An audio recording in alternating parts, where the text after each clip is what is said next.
let go of the mom.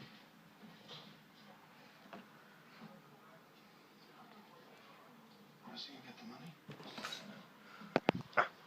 Just get there early and make sure he stays calm. I just want to make sure that we don't put this out on a payday, that's all. Okay?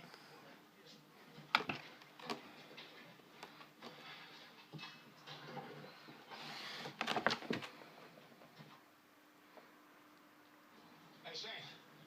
Listen, I was wondering if you'd be cool with me stopping by this weekend.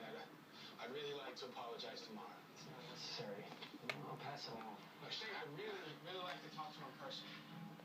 I need to try to make some peace with myself over all this.